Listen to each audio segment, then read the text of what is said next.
everyone, and welcome to an all-new episode or mini episode of the Loud Casa Talks. My name is Nate. Alongside is my good buddy Omid. What's up, Loud Crown and Casa crew? How are y'all doing tonight? So, to say the least, we have had a pretty long break. I would say, Omid. How has your break been? My break's been pretty good actually. Of course, I've been watching some good shows like Kaguya Sama Love is War season 2.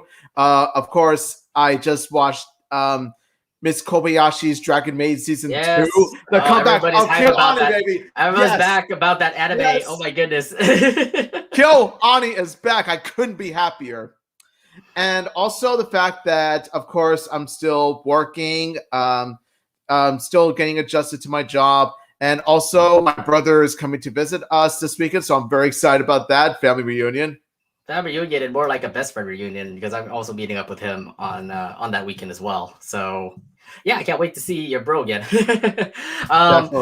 Yeah, today. Well, I needed a break just because I'm overworked. I have a lot of things working with the Cloud Casa Talks and doing a lot of podcasting stuff that we needed a 1 week off. So, I needed the break. I needed to also refocus because I couldn't find a job currently at the moment. Like I was doing interviews, but at the same time, nothing, no offer came. So that tells me that okay, I got to start from square one again and pretty much apply and get interviews again. So yeah, I'm pretty much still in a hole. I'm still trying to find my job. At that same time, I'm trying as much time to enjoy life as it is at the moment. So today I actually did go to the casino and actually did win some cash. So I'm happy with that. I actually did get some money out of it. Yeah, I know. I'll make it rain. No, I'm not gonna make it rain. It was only like a couple $100. That was it. I didn't really get I'm not a millionaire now right now. When we all like to be. Well, just keep working hard. You'll become that millionaire soon. But yeah, we have to let you guys know that we are going to do our Loud class Ask the Host Q&A soon. We'll give you more details about that after this mini episode. So without further ado, let's actually go ahead and get started with our mini episode. We're going to be reviewing the Casagrandes episode that aired 2 weeks ago. The first episode that pops out was Do the Fruit Shake. So the synopsis here is Carl's new hit song samples a singing group, but he needs the group's okay before it can get played on the radio. So first off, did you think it was going to be another Carl episode? Okay, time to give my overall brief thoughts on Do the Fruit Shake. Do the Fruit Shake. By the way, that's a catchy song. I actually like the what was it, the fruit people. I don't know what the fruit group was what their name is. I forgot. The tropical fruits. It's the tropical fruits. Yeah, but the tropical fruits actually did have a really good song with the Do the Fruit Shake. That makes sense why Carl actually picked up that CD and actually made a remix out of it. Yeah. And anyway, as for my thoughts on this episode being yet another Carl episode for the millionth time this season alone, because hey, everybody loves some Carl Casagrandes, right? They can't get enough of Carl Casagrandes, right? Even though, we need to focus on the other characters, give them more focus, don't have, freaking Carl take the spotlight. But anyway, as for my overall thoughts on this episode, I'm going to say it was decent. It was pretty good, honestly. Not the best Carl episode I've seen, but it's nice to know that they took this episode with a different direction in terms of how they handled Carl. I thought Carl did fine in this. Now, of course, I am so thankful. I mean, so thankful that this episode didn't go the typical formulaic route with Carl, which is that Carl cooks up a scheme, things go bad, Carl has to fix up the scheme, everything gets resolved at the end. No. They decided to go with a detective route with it. So, overall, I thought that it's nice that they took a unique approach with Carl, but as the episode stands, it was fine.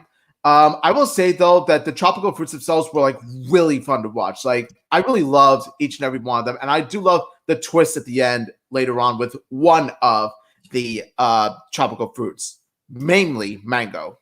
I would say so too. I'm surprised about this though, because it's another Carl episode. Carl is going to be the head person of this episode, but to say the least, This was actually surprising because yeah, it's Carl being the lead of the show of the episode, but I think this is actually a better Carl episode compared to like the other Carl episodes we've seen. And we're gonna explain more of that later as we move on, as we discuss more about the Do the Fruit Shake episode. So first off, Detective Carl is back. How'd you feel about Detective Carl popping up again? We saw him back in Dial for Mustard, but he's back again for Do the Fruit Shake. How do you like that? That he actually brought back Detective Carl. Yeah, it's a good sense of continuity right there. Because it shows that you could put Carl in a type of scenario, he would manage to make it work through three occupations, whether it be a quote unquote businessman, whether it be through a DJ, whether it be through a scheming, like a schemer, or with simply just a detective. And I'm glad that they brought back the detective side of Carl, because it's something that was lagging in comparison to his other alter egos, which was all the other ones I mentioned. So I'm glad that they brought this back. I'm glad that they actually did bring it back. Just the fact that, like, yeah, continuation is also a thing that the Casagrandes actually remember. Yes. Also, the episode after this, we're also going to talk about another continuation that's also in that episode. But I love the fact that they actually are continuing on. Like, I get it. Carl's like a person who loves money and things like that. But the thing is that I love that they continue to go back to a couple episodes and actually put some key moments with Carl, like be a detective, actually figure out the mystery behind who the tropical fruits are and why they broke up, which is pretty much the whole story, by the way. It was just like, yeah, the song Do the Fruit Shake was actually from this group called the Tropical Fruits. And the thing is that they broke up, but we don't know what it is. That's the reason why Detective Carl had to come in. Because first off, he wanted that CD just to get it made and actually make money, and then the second time, it's also like, yeah, this is a good mystery to actually think about, because it's actually a group that never ever had a resolution. Why they broke up? Why is there no answer? That kind of thing. And you know what, Carl did a pretty good job being a detective in this one. I agree. He was solid. He was solid. Not compared to like Dial for Mustard, where pretty much Ronnie Ann also had to help out too. Yeah, I like how he managed to also have his own squad. Like it's the Carl squad. Yeah, so we got like CJ and what was it? Sergio and Lalo. Sergio and Lalo, yeah. And then no Ronnie Ann for some reason. Maybe Ronnie Ann just dancing. No. She's doing the whole dancing. Maybe that's her role in this episode today. No, I do like, as much as I love Ronnie Ann, I don't think she was the missing the key missing member of Carl's squad. No. When I think of who else should be part of Carl's squad, I think of another particular girl that I know that has a very close friendship with Carl, and potentially relationship with him soon. I'm just it would be cool. Where's Adelaide? Yeah, where's Adelaide? It would be cool if Adelaide actually joins in. Maybe we have another Carl episode where like another Detective Carl episode where Adelaide becomes like the damsel in distress or something. Oh, Carl, please help me. My frog is missing. Please help me. Let me find her. That would be pretty cute. That would be really cute if they ever do that. But no, it turned out to be a Detective Carl on the case of wondering what happened to the Tropical Fruits, the group that he wanted to get the song from. So yeah, it would later be revealed that he was investigating and he found out that he got 2 of the signatures. He can't find the 3rd signature, who was Mango, and apparently we already know who Mango is. Actually, did you actually knew that Mango was going to be Maybelle? When I looked at the album, it sort of looked familiar to me. When I looked at the album, I'm just like, could that be? No, it can't be it. Yeah, that definitely looks like a young Maybelle. And lo and behold, it turns out that it was Maybelle all along. What a twist! I would say it's a twist just because, like, we thought it was just another Carl episode, but then again, like, now it's actually focusing on Maybelle, a character that always goes into the mercado, always getting mangoes, and now we understand why she likes mangoes, because her name is Mango in this Tropical Fruits group. Yeah, we even hear her sing that, like, "Do the fruit shake." Yeah, she even sings a song. Yeah, she even sings a song too. So I'm like, yeah, you still remember the Tropical Fruits. But like, here's the other thing too. Like, it was a twist, I would say, in this episode. Do you agree too? Like, oh, I didn't know that Maybelle would actually be the focus of the story instead of Carl. Yeah, I'm kind of glad that it was sort of refreshing to see Maybelle get more focus in this episode, because in the episodes that she was in prior to this, she was there just to be, the sassy customer, the sassy old customer that is nitpicky about groceries and all that stuff. Like think Karen, but not as bad, if you know what I mean. Like she was basically the kind of, sort of, not really Karen of the Mercado. Whereas here, this episode does give more backstory into her. It gives her more identity. It fleshes out more of her character, which I really like, because it shows how she's more than just the woman who shops for mangoes. It turns out there's a reason why she shops for mangoes in the first place. Yeah, and I love that whole backstory, because the thing is, like, we never really give some focus on the secondary characters. I mean, first off, we actually did have a Sid episode like a long time, like a month ago, and you know what? I love how the Casagrandes are pretty much like piling on from secondary characters and having their own stories. Like now you have Maybelle have like a side story.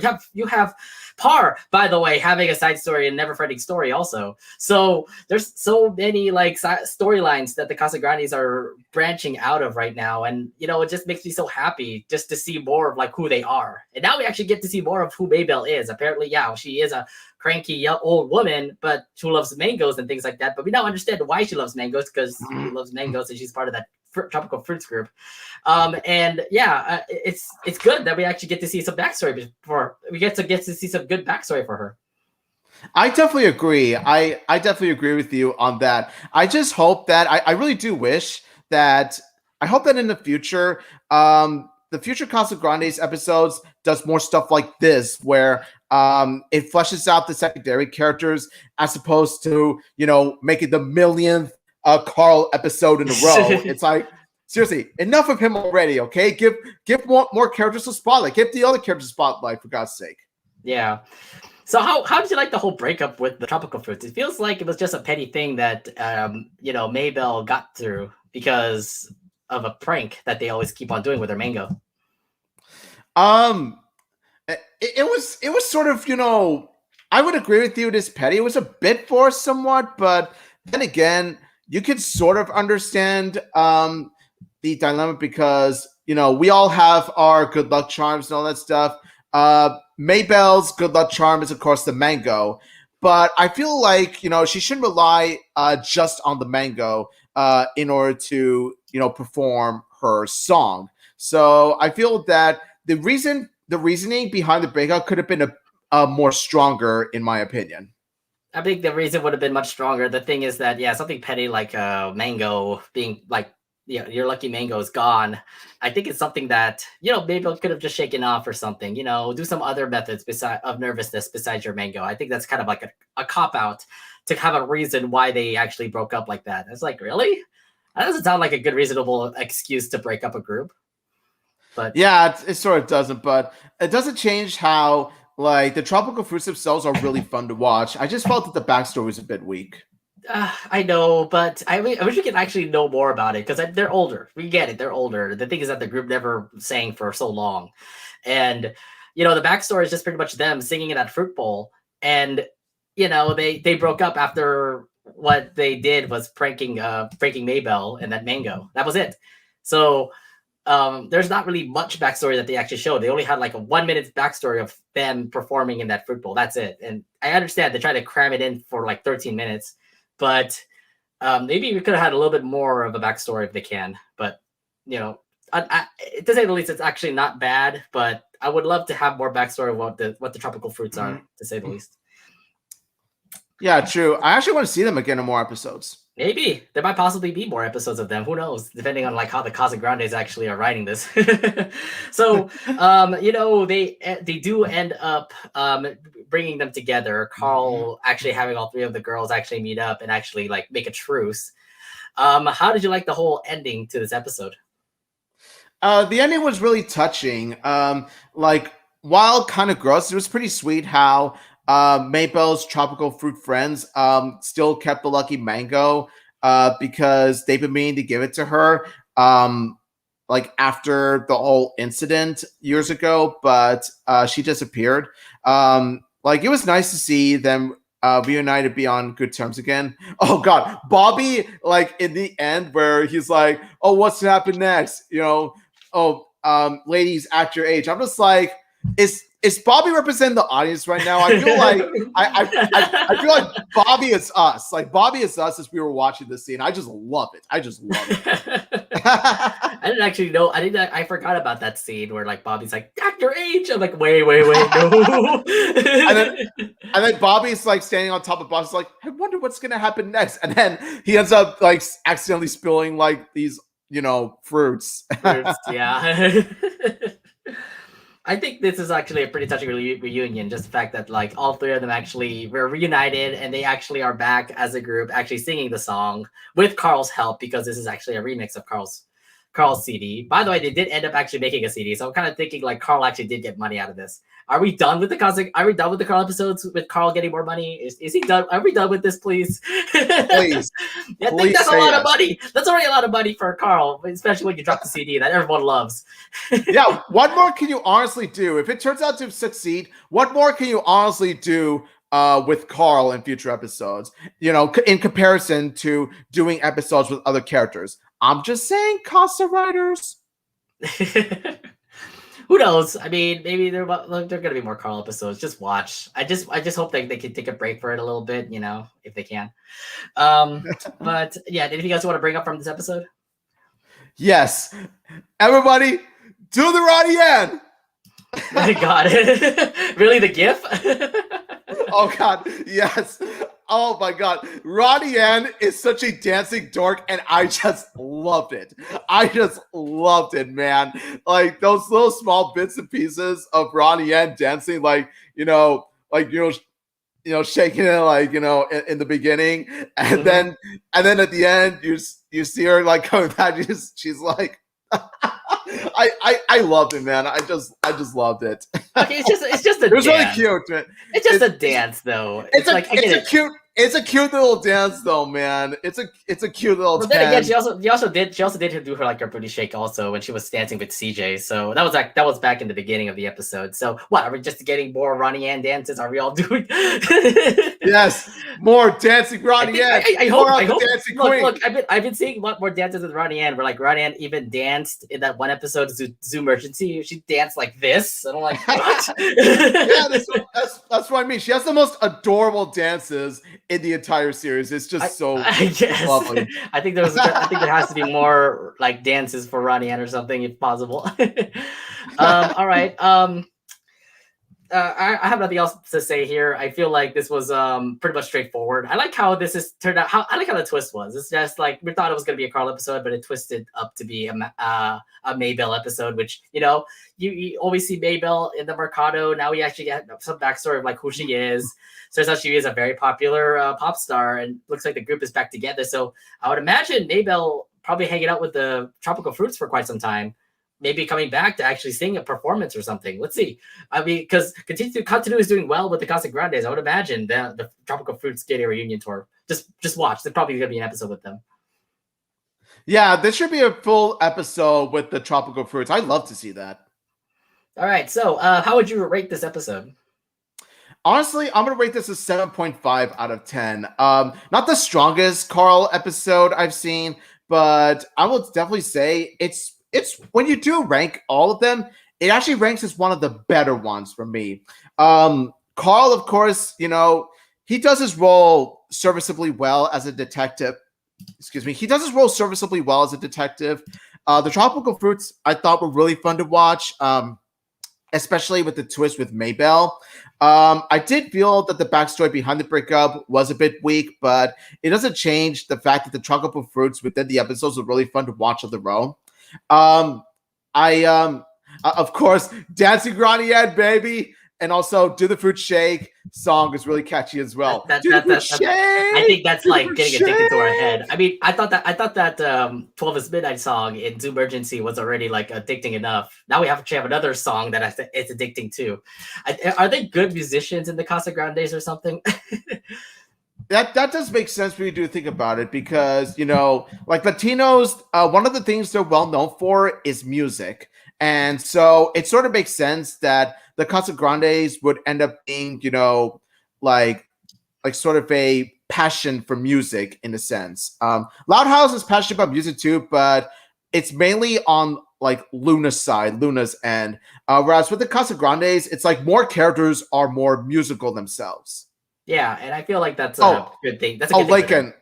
Lincoln in Loud House, so too. Don't forget Lincoln in Loud House. Yeah, he can sing. He can sing. Asher Bishop, major props to Asher Bishop. You did good, kid. All right, so actually, you know what? I love the twist in this episode because you never expected it. You never expected this episode because you were just gonna think about, oh, it's another Carl episode. But I love how this Carl episode was structured. Like Carl just being selfish, but then he actually cares. That he actually wants to see what happened to these fruits. He met up with the first tropical fruit and then moved on to continue to do well with it. And then when he got that twist with Maybelle, then it started to get like really compassionate for Carl. Like Carl actually wanted this to actually work together. It's not for the money. It's more like, hey, you actually reunited a group. So I thought that was actually like one of the best Carl episodes out there. Definitely for him, considering that we actually have a lot of Carl episodes and some are kind of mediocre. This was actually kind of like one of the tops.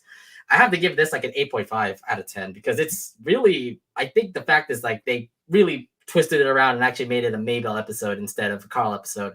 I mean, Carl helping a little bit, but the fact is I actually do love the fact that they give a little story for Maybelle, and I'm just happy to see that there's some development for secondary characters. So it just make me think like there could be more development for other secondary characters in the show. Who's next? Who's next in the show? Nikki, Samir.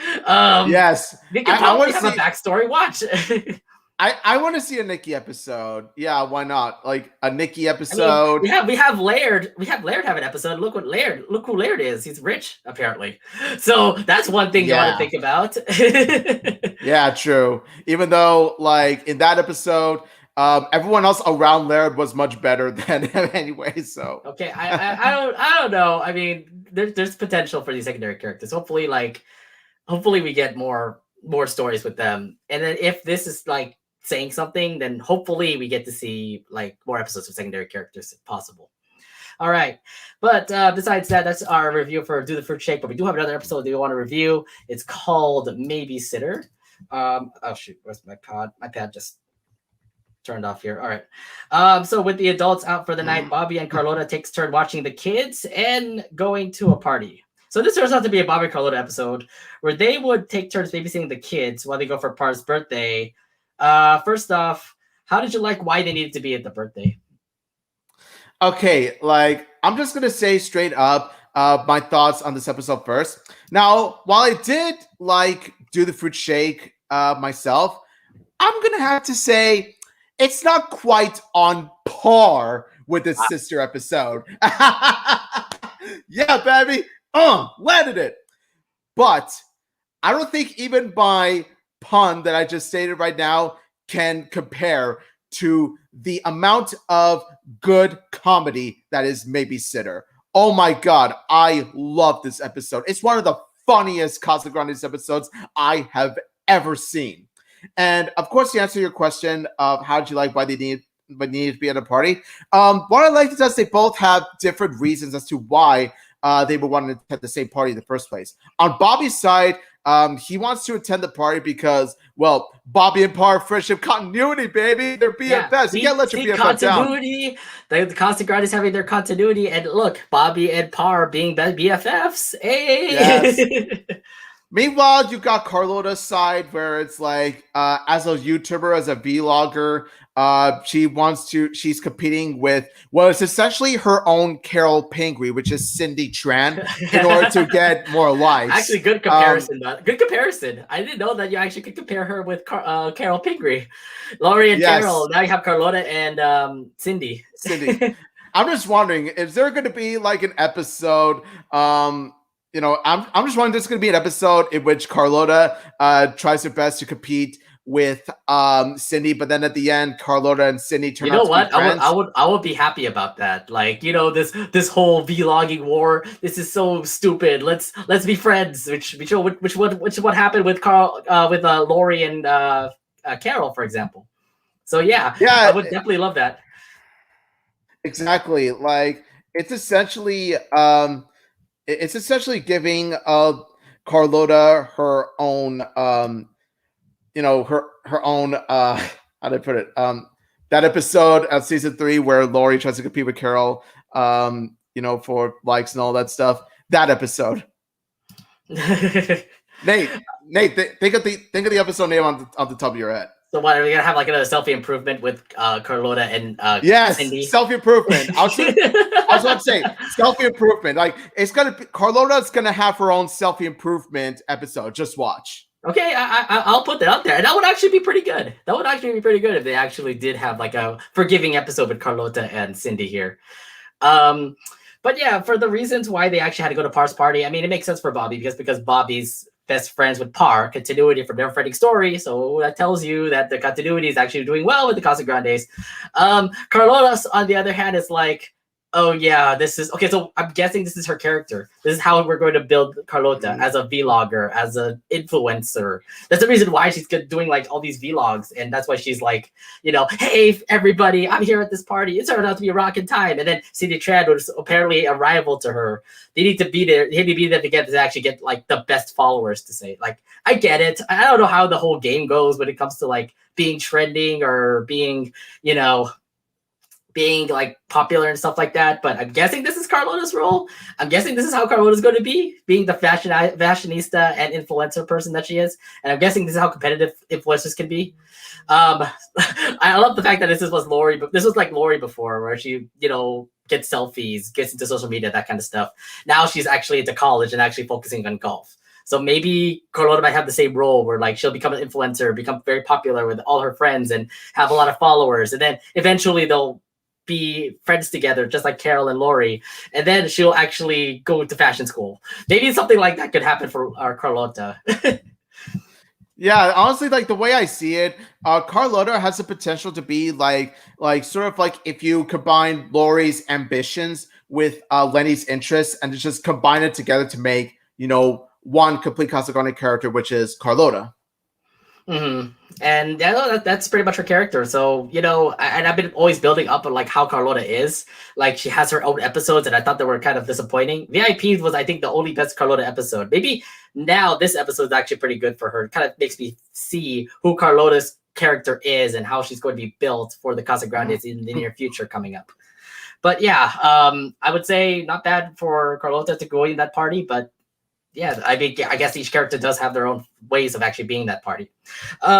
So how do you like the whole fact this is a Carlota Bobby episode? We have never had a Carlota Bobby episode before. How do you like how this was portrayed between these two siblings? I'm not going to say lovebirds because first off, the voice actors are both lovebirds. They are married. The voice actors are married, but in the Casagrandes, they're relatives. So, how do you like this whole Bobby and Carlota first episode that they actually had together?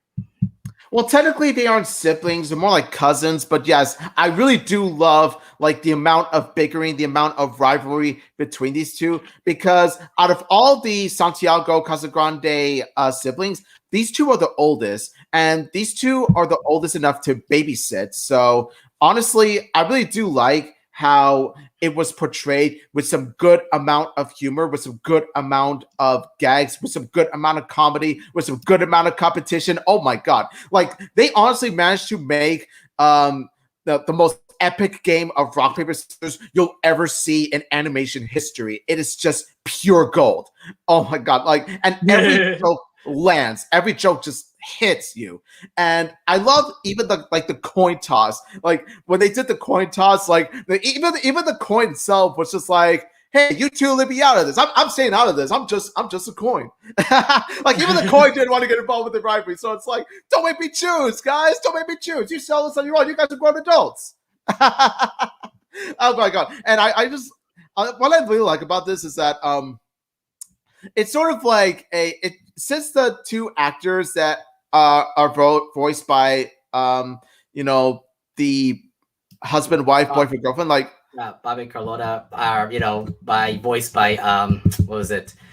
Forgot the names.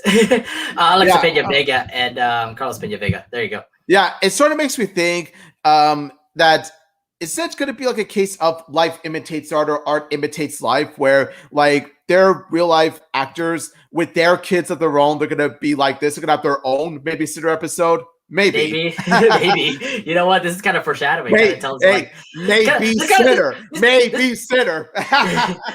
You know what though? This is kind of like foreshadowing of like how those two are actually going to fight, especially when who knows? They could fight as a couple. Who knows? No, they're married. They're married. They're an amazing couple, by the way. Yeah, husband and wife. Yeah.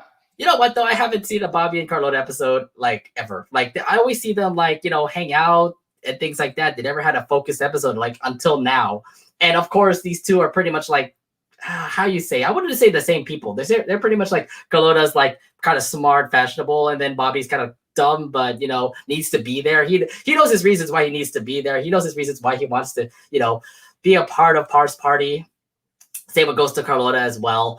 They kind of like are the same bunch here, and of course, when those two like when those two are like trying to fight for babysitting rights, they ended up actually having the same thing. Like they needed to actually have a dizzy Carl that actually had to find out who to decide. Either way, they did split up the time. Where like Bobby would be there for a couple of hours, then Carlota would be there for a couple hours. They would still do babysitting and stuff like that. So. I would say though it was pretty cool just to see how Bobby and Carlota are. They look like they are pretty awesome, like as a Casagrande family together. I definitely agree, man. I definitely agree with that. And like I said, like the amount of comedy, what makes it work is that it's so quick pace. Like it's so fast paced, and it actually works for a episode like the Casagrandes. It works for Casagrandes episode. What I like about it is that they really nail the fast-paced comedy, especially with how like they constantly switch places like one to another, and pretty much like when their time is up, they constantly switch places again and again. It's just like so fun to watch. It's like just like the amount of it's just comedy gold. This one way to describe this episode is that this is pure comedy gold. I would say so too. Yes. So they ended up taking shifts where Bobby and Carlota would try to have their fun with Par, and also watch the kids at the same time. Did you think this was actually a good idea to actually have them like switch shifts and stuff? Yeah, honestly, I felt that since both of them have their own reasons to be there, it does make sense. It makes it fair for them to sort of like switch time, switch turns and all that stuff, take turns, so that they can get equal amount of time, because they both have their own reasons to be there. Like one as a best friend, the other as a vlogger. Honestly, though, I just have to say this. Okay, all right, Loud Crowd Kasaguru, I leave it up to you. Comment below, let me know. Are you on Team Bobby or Team Carlota? Pick a side. Team Bobby. Man. Why would you decide between these two like great characters, man? To me though, Bobby has much better reasons to be there, because it makes sense. It makes sense because Bobby's best friends to Par. Exactly. While Carlota's there just to like one up her rival.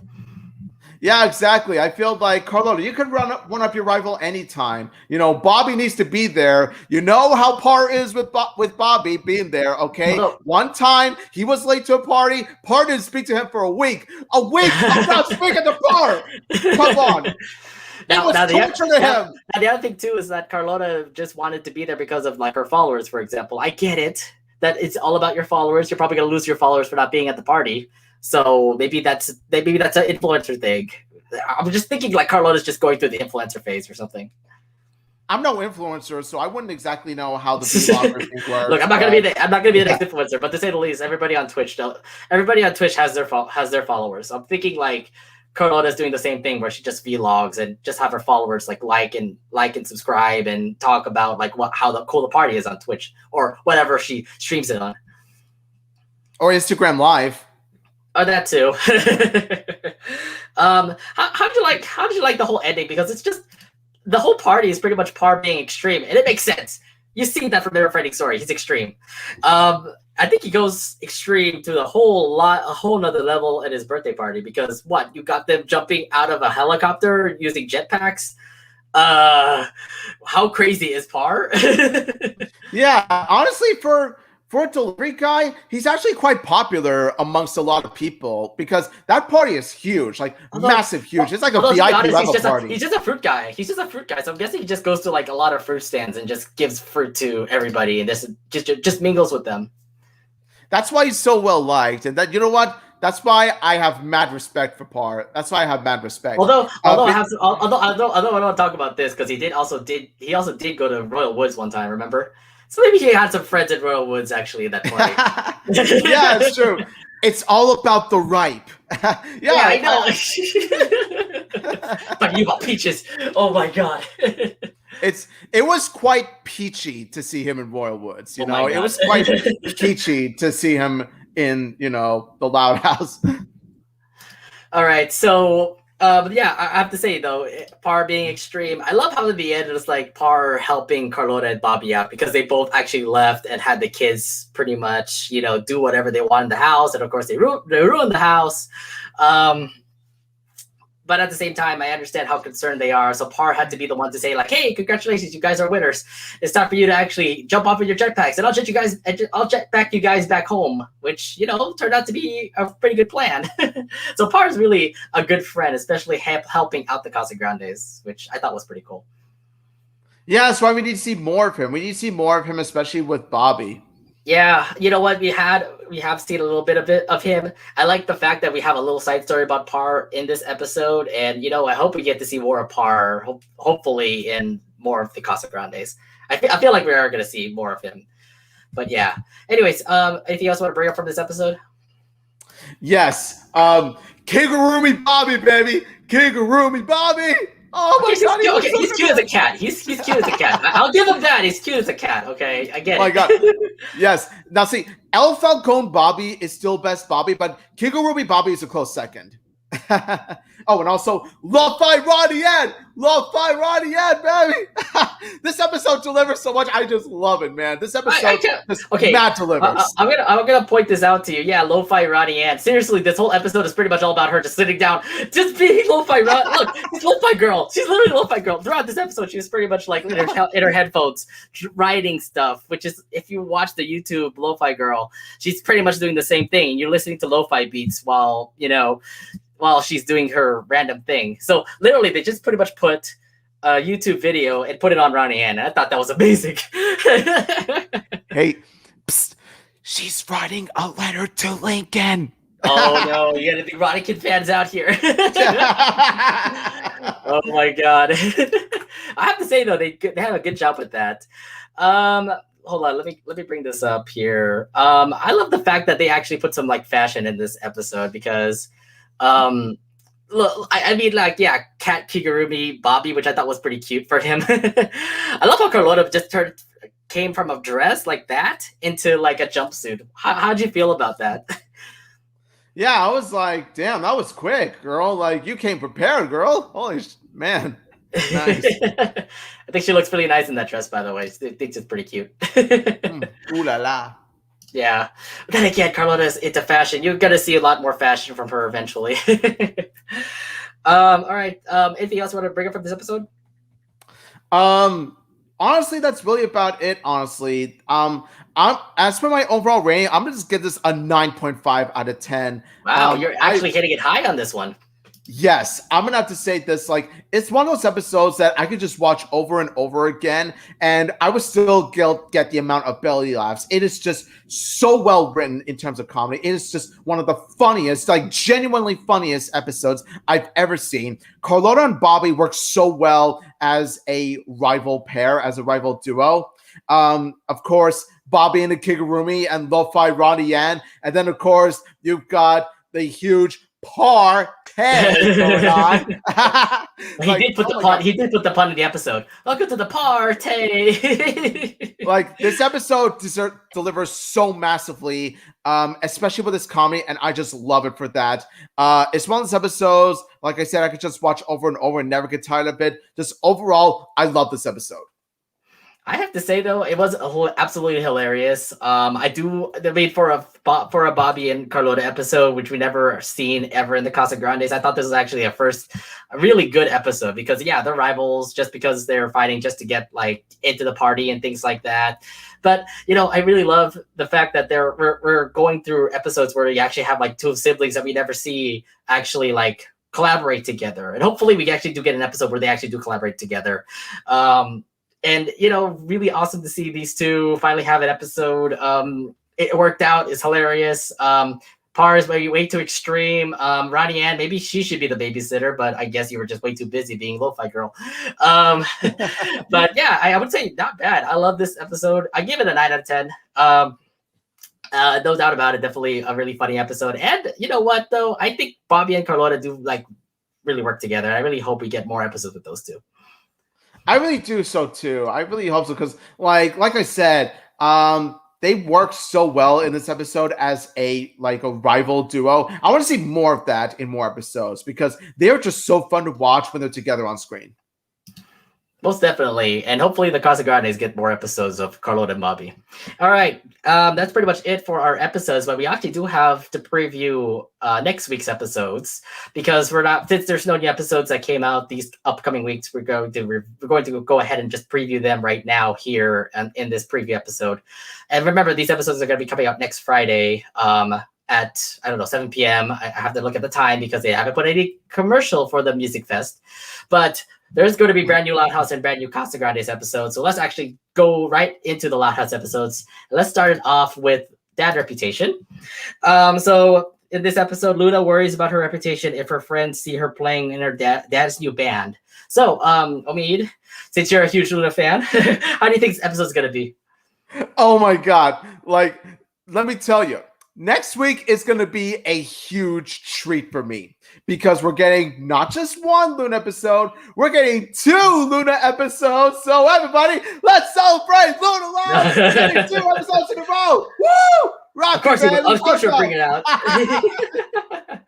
Isn't that right, Luna? Yeah. Okay. All right. Anyway, now my overall thoughts on Dad Reputation.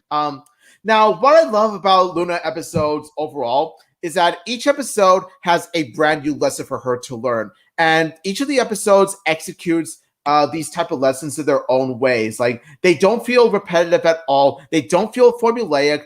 They all feel fresh in their own way.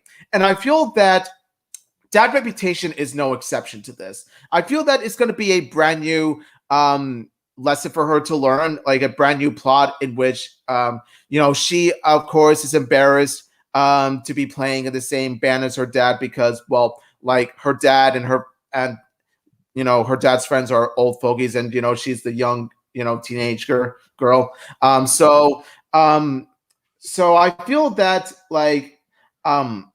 it's going to be a brand new episode for her to learn, which is that at the end of the day, it is your dad after all. And, he in some way did inspire or influence you to get, into music. Sure, Mick Swagger first did that with her and proposed about the rock. But I feel that Lynn Sr., through his support, encouragement, and love, he pretty much, contributed to Luna's passion and love for music in a sense. So I feel that if they pretty much keep that in mind, if Luna learns that lesson in the end, I'm going to tell you, it's going to be a solid episode.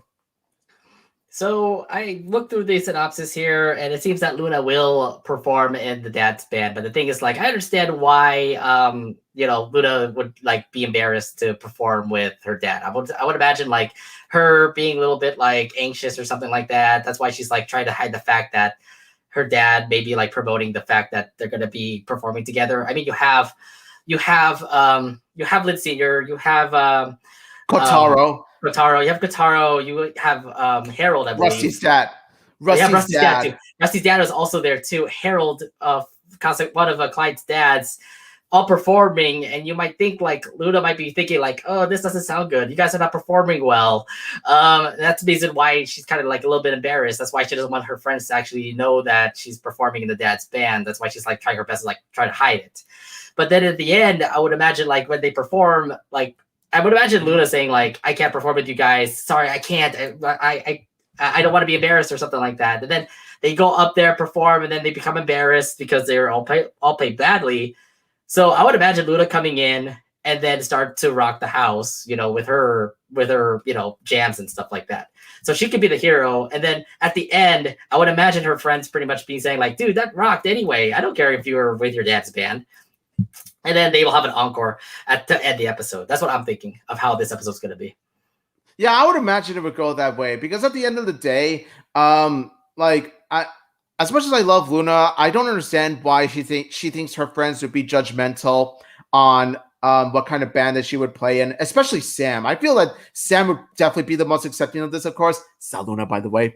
And so would her other friends too, because, they're solid, especially when they're together as the moon goes. I feel that they would accept her either way. I know this type of lesson may seem a bit cliched, but I feel with this execution, I do believe that they can pretty much find a way to make this work. I feel so too. I think this is just more for like Luna trying to, not be embarrassed about just playing for your dad.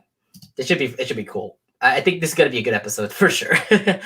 All right. So let's head over to the second episode in the Mick of Time, also airing during Music Fest next week. After embellishing her friendship with Mick Swagger, Luna must convince the star to perform at her high school dance. So how do you feel this episode's going to go? Now, honestly, out of the 2 Luna episodes, In the Mick of Time is the one I'm looking forward to more because I feel that this has more potential to be the better Luna episode, in my opinion.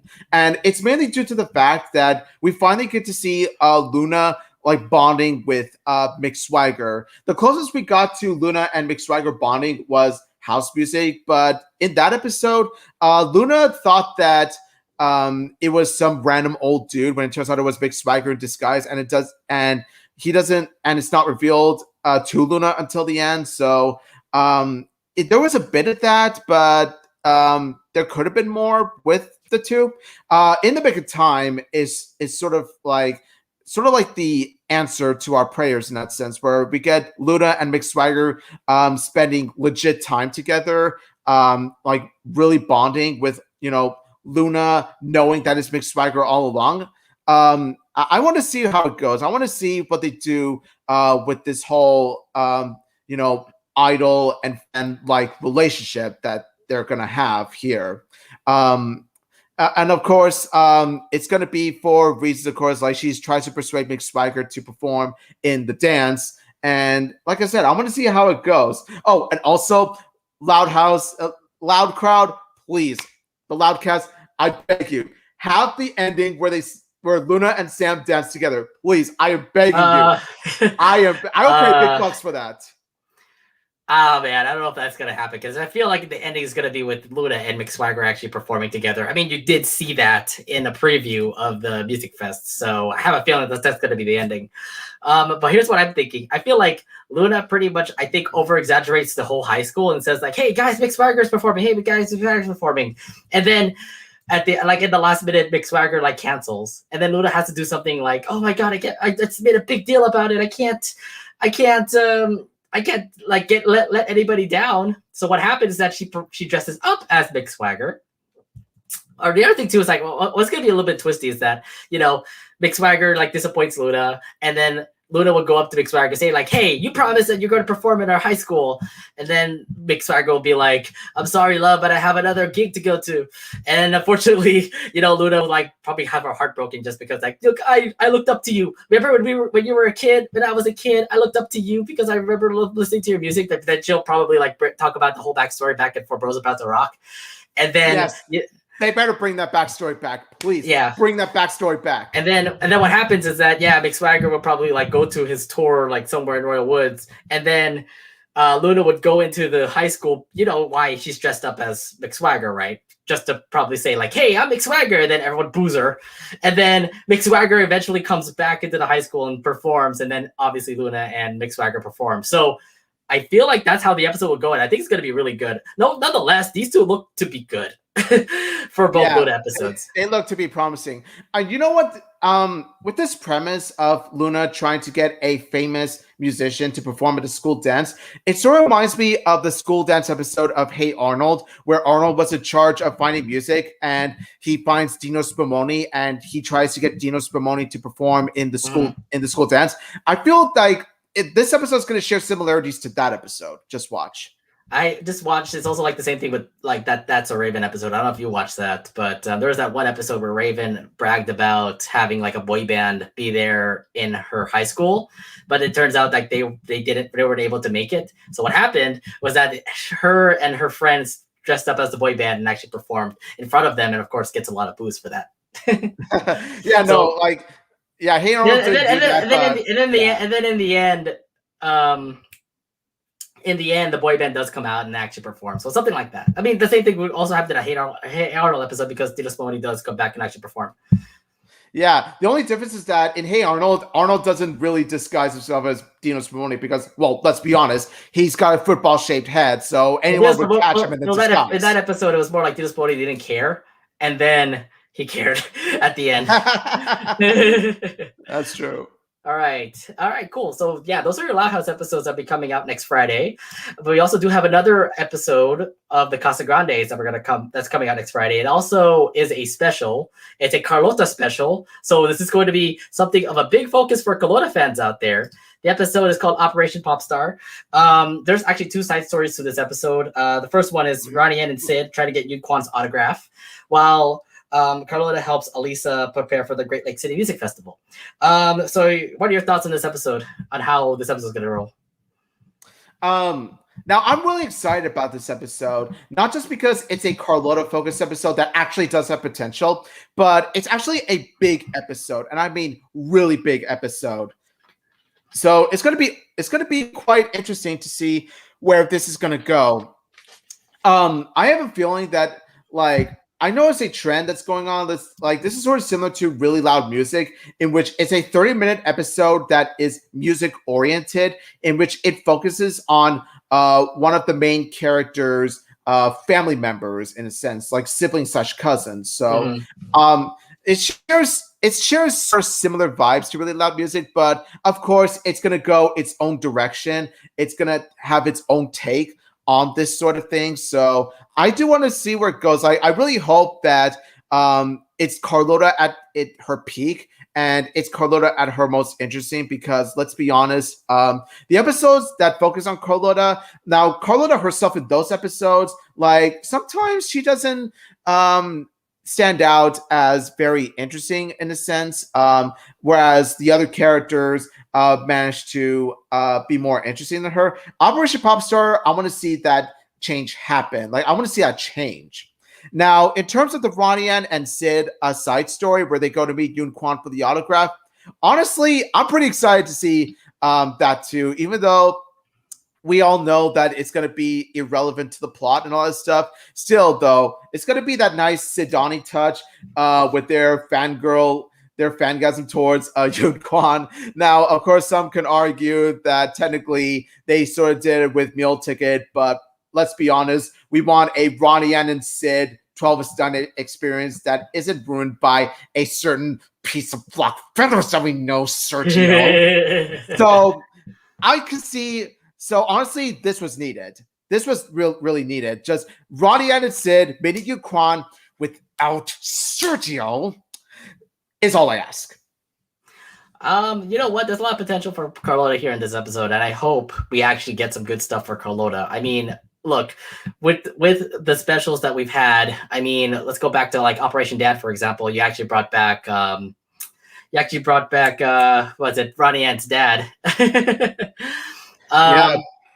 And well, you know, we kind of like are kind of indecisive about that one. Yeah, I'm just wondering how they're gonna, like, how's Arturo going to be integrated into the story? I'm just like, what can you really do with them? It would have been better if he left. It would have been better if he left. But the thing is, like, what I'm trying to put the focus here is the fact that, you know, there's some big focus on the specials of the Casagrandes in these episodes.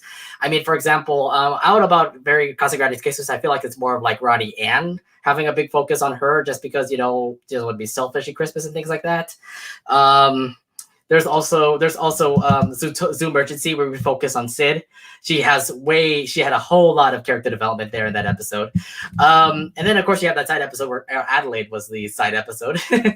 Yes. Now in this one, I just hope we actually have our answers, like we have our questions answered for Carlota, and hopefully we actually get like a direct route of like who she is. We get it, she's an influencer, but like, is there anything else besides that? She could be a fashionista. That's why she's helping Elisa out. Maybe Elisa may have something. There may be something wrong with Elisa. That's why Carlota had to actually step in and maybe do something that could be really good for her. You know, maybe she gets a lot of people trending because of what she does. And yeah, you know what? I just hope this special becomes really good for her, because we have been asking, like, where is a good Carlota episode? You could say BIP would be that episode, but this one could be a good potential for her, especially the fact that she is a really awesome. Well, look, she's just a fashionable character, an influencer. So give us more stories about what influencer does. Maybe more about her fashion. Maybe more about like why she wants to be in fashion, that kind of thing. So yeah. Hopefully we get more focus on Carlota. But the side story for Ronnie Ann and Sid, I have a funny vision about this one, because it feels like, oh yeah, they're gonna have the autograph, and then what happens is that they kind of like screw it up, where Yoon Kwon would be injured. I feel like that can happen. I feel like that can happen. Yoon Kwon injured again. And then everyone is just gonna be like, "Why she's the Yoon Kwon? Oh, I'll hate you so much now." And then they're obviously gonna say like, "Oh, dude, we're just so sorry." And then Yoon Kwon comes out of the injury room or like the ER and says like, "Hey guys, you know what though? They're my passionate fans. I love them so much." And then obviously they get so overwhelmed with like how Yoon Kwon loves Sid and Ronnie Ann, and then of course the fans will be like, "Oh my god, we gotta forgive him." So yeah, that's what I'm feeling about the side story. I feel like this will be pretty funny, but that's how I feel. That's how I think this side story of Ronnie Ann and Sid with Yoon Kwon is gonna do. Yeah, I think it could go that route. I'd rather it didn't. It went through. I'd rather go through a route in which Yoon Kwon didn't have to be injured, but your story does seem plausible. Your story does seem plausible. It could be like that one Drake and Josh episode where Josh ran over Oprah. Oh god! And then Sid is like, "I ran over Yoon Kwon." Although she can't drive, so that's the other thing. No, not drive, but I think that Yoon Kwon. There you go. maybe there could be like some sort of thing where Sid rides a bike, and runs over Yoon Kwon. That I could imagine would make that line work.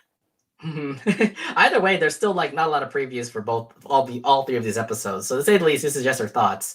As we get more previews of what these episodes are going to be, that's when we'll think about how this episode is going to roll. But so far, I feel like these are going to be good potential episodes, especially for Carlota in Operation Popstar, and a lot of Luna focus, especially the fact that these are both Luna episodes for the Loud House.